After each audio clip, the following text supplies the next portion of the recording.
El problema número uno nos plantea la situación de una nave que está aislada con ciertos materiales, algodón y acero.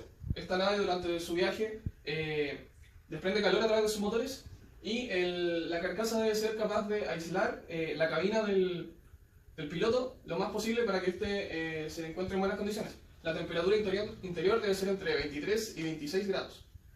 Entonces, teniendo el calor que desprenden los motores, vamos a calcular cuál es la temperatura interior que está en ese momento dentro de la nave. Para hacerlo, utilizaremos estas relaciones. Esta es la relación que usamos haciendo la analogía con circuitos eléctricos, los cálculos de resistencia, y acá tenemos el sistema de resistencias equivalentes del sistema. Acá tendríamos la resistencia por convección al interior de la nave, seguida de la resistencia por conducción del algodón, la de conducción del acero y la de convección del exterior.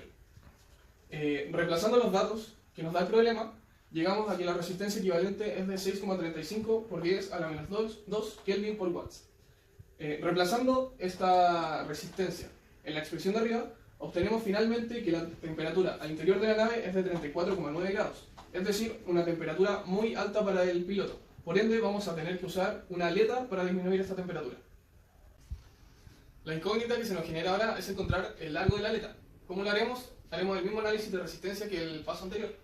Sin embargo, ahora se nos genera una diferencia, ya que al salir de la esfera aparecen dos resistencias en paralelo. Una representa la resistencia de la aleta y la otra la de convección de la esfera misma.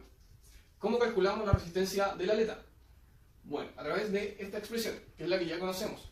Sin embargo, ¿cuál es ese Q de la aleta y el delta T de la aleta? El Q de la aleta lo podemos calcular a través de esta expresión, que dice que el Q real que ingresará a la aleta va a ser igual a la eficiencia por el Q ideal. El Q ideal es la expresión que también ya conocemos, que sería el coeficiente de convección por el área por el delta de temperatura.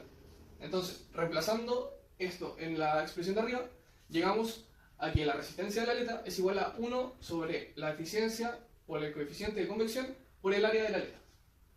A eso tenemos que sumarle la resistencia por convección de la esfera misma, que sería 1 sobre el coeficiente de convección por el área de la esfera. Acá podemos ver las dos áreas expresadas.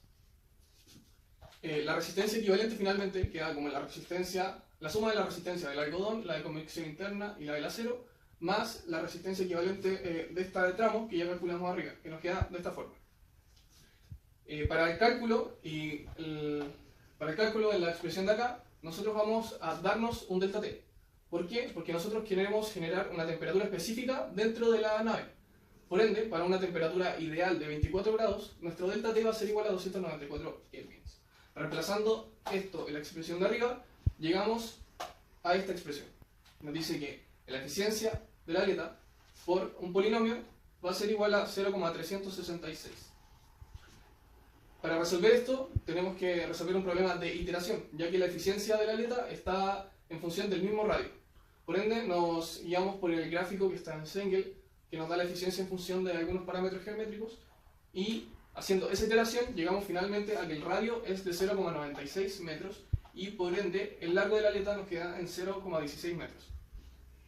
Luego de lo visto previamente el método de cómo se obtuvo tanto de la resistencia y del radio de la aleta, queremos entender un poco de cómo se obtienen estos gráficos.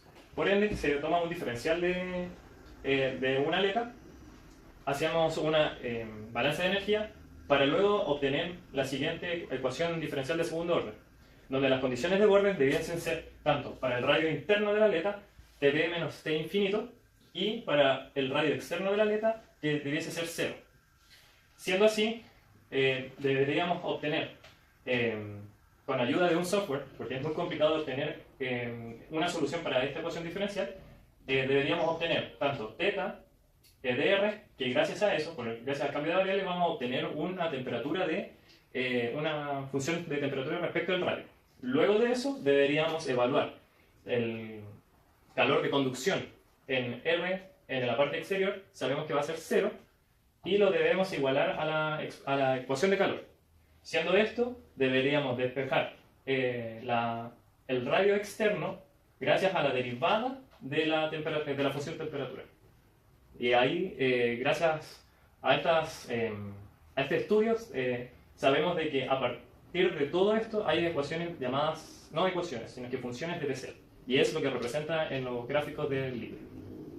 Bueno, ahora resolveremos el ejercicio número 2, en donde plantea que hay una pared, que en el lado izquierdo tenemos un reactor y en el lado derecho el ambiente, en donde la pared, al recibir la radiación del reactor, genera un flujo de calor adicional. Entonces, los otros datos a considerar se encuentran escritos acá en la pizarra, y en este ejercicio nos preguntan por una función de temperatura respecto de x, después calcular la temperatura máxima, la temperatura, función de temperatura colocando un aislante en la pared, y por último un estudio aparte de análisis. Siendo así, vamos a resolver la primera parte, donde colocamos el balance de energía, y resolviendo esto obtenemos la ecuación de temperatura respecto de x. Con las condiciones de bordes correspondientes obtenemos que la función de temperatura queda expresada de la siguiente manera, que se ve acá. Luego de determinar la función de temperatura, vamos a determinar la temperatura máxima, que es que si deseamos obtener eso, se saca con la derivada igualada a 0.